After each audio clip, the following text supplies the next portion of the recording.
Harry's wife. Why the narcissist failed to fit in. Hello, I'm H.G. Tudor. One of the things that the narcissism aims to do is to cause the narcissist to essentially fit in with those around so the narcissist is not seen for what they are. Often it's very successful at doing this. There may be, of course, some shows, some tells that occur, but often many people don't actually know what it is because they are not only unfamiliar with narcissism, but moreover, they don't, even if they have some understanding of it, they don't necessarily have a comprehensive view. Furthermore, where they are the appropriate victim, invariably their own emotional thinking clouds their view and judgment so that they don't see clearly what it is that they're dealing with. So where there are instances of the narcissist behaviour not quite syncing with everything else, the primary victim fails to see it. Usually, of course, as a combination of mirroring, with mid-range narcissists and greater narcissists, the application of fake cognitive empathy, the narcissist is able to pass off as being just like everybody else. Kind, caring, fun, interesting, sexy, amusing, charismatic, and thus, with a combination of benign manipulations and the management of a particular type of facade, the narcissist inserts themselves into the world of the primary victim and other victims too. Some of the other victims may not, of course, be empathic, and they may actually think there's something not quite right about this person. They're too good to be true. They're a bit over the top with their compliments. They want to monopolise the time of my brother, my friend, my sister, whoever it might be. There are occasional comments that they've made that just somehow don't ring true for me. They seem to exaggerate some of the things that they've done. Often the primary victim doesn't pick up on these things, or if they do, they dismiss them because they're so caught up in the magic of the golden period and their own emotional thinking. And it tends to be the third parties, the, if you like, subsidiary victims, who spot this. This will invariably mean that the narcissist then has to nullify those threats to control, possibly by smearing them. Oh, your brother's just envious of how happy we are.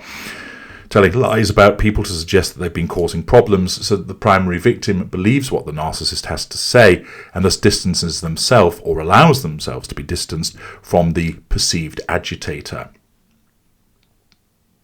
The narcissist then fits into the world of that primary victim, the intimate partner primary source. More successful narcissists are also able to do that, fitting in marvellously with everybody else around that primary victim, their friends and their family, so they all think this person is wonderful. Less successful narcissists tend to irk somebody in that supporting cast, which results in friction, tension, ostracization. So with regard to Harry, of course, Prince William didn't fall for the wiles that Harry's wife was putting out there. Indeed, he thought that there was something not quite right and he ought to move a little bit slowly. That meant that William and, of course, the nemesis became painted black. And she needed to ensure, Harry's wife that is, that Harry was removed from the supposedly malign influence of William and Catherine. Often the narcissist fits into everything around them in order to be successful. But Harry's wife didn't. Not only did she not fit in with certain members of the royal family, and of course the friends of Harry, remember they refer to her as being a bit of a nut job, she didn't actually fit into the entire culture of Britain and the royal family, which shows that her narcissism was up to the job of getting her in, but it wasn't up to the job of keeping her in. And an article in The Spectator written by Theo Hobson, touches on the fact of Harry's wife's inability to fit in with British culture, which is a failing on the part of her narcissism. A different type of narcissist would have been able to achieve that, and in the circumstances would have caused that narcissist to fit in with the establishment, with the culture, and leverage off it. I've made reference to other royal narcissists in the past that have done so. The article, though, by Theo Hobson demonstrates how her narcissism has failed in that regard. He writes, "I'm not defending Harry and Harry's wife, but I think they deserve some credit. for they have put the British character under the spotlight as never before in our times. Of course, it's mainly Harry's wife who has done this, though through being boldly herself, she has raised the question of who we are. How are we different from the Californian culture she belongs to, which is the dominant form of Western culture? In some ways, it's obvious. We have a monarchy for a start, but she has exposed a lot of the underlying stuff that makes us different, and she forces us to ask, can we affirm this stuff? Can we defend it? Do we like who we are? It seems that Harry's wife was not really aware of marrying into a different culture from her own. This demonstrates the sort of tunnel vision of her narcissism and her self-obsession. In a way, the weirdness and magic of monarchy obscured the issue of national cultural difference. Again, her narcissism essentially saw the prize of becoming a princess and everything that was associated with it, and glossed over the cultural differences that it needed to have account for. The article continues.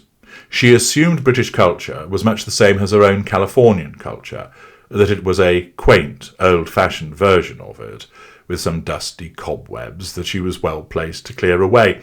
This shows her sense of entitlement, of course, that she could come into an institution and change it. She was mistaken. Our culture is different from that of California.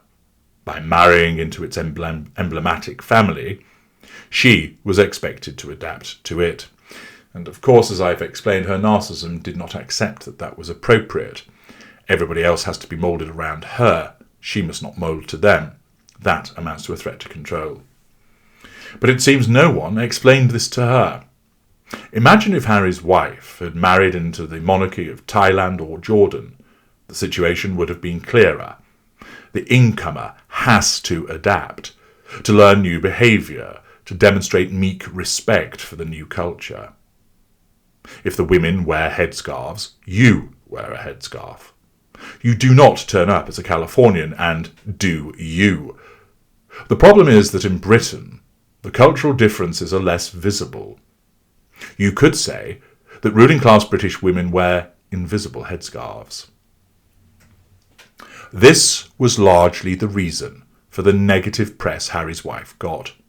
She was treated with suspicion, not because she was mixed race, but because she was deemed to be unsympathetic to some of our core traditions. And of course, this lack of sympathy revolves from her self-obsessed view that she's always right, that the world should adapt to her whims and her requirements, and of course, the rejection of any change on her part, because that would be deemed as a threat to control, and her narcissism was not up to doing that. The article continues. What traditions? Well, I suppose we're talking about one big, vague, psychological tradition.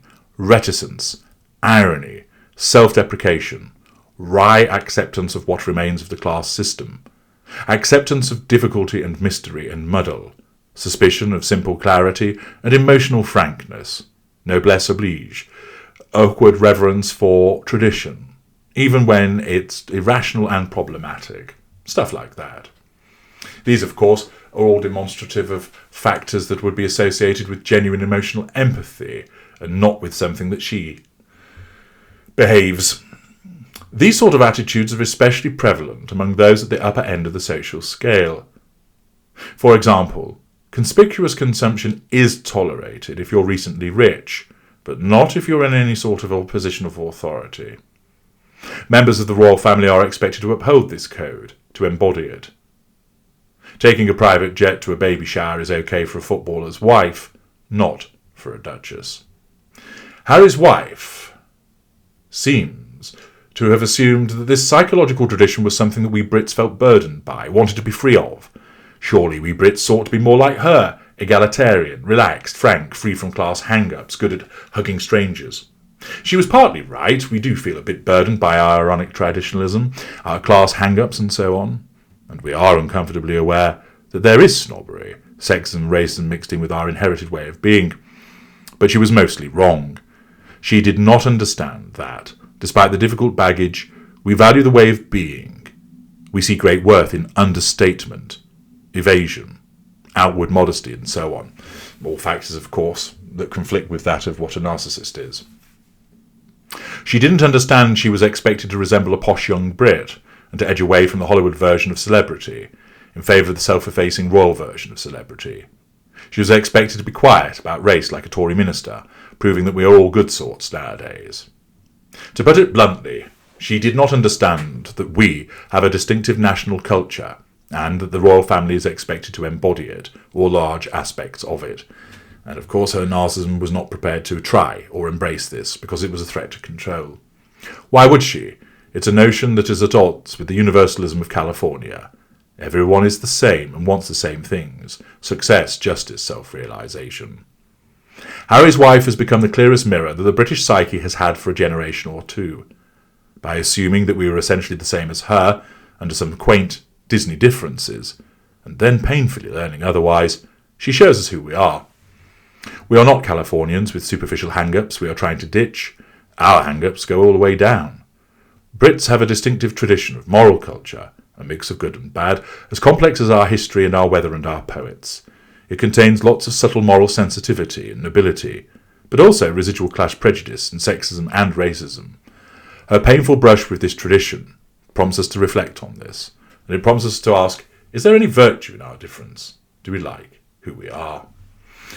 And of course, those observations that come from Theo Hobson embody how her narcissism failed to embrace the differences of the British culture, and that why she ultimately fought against it and then had to retreat to assert control by withdrawal.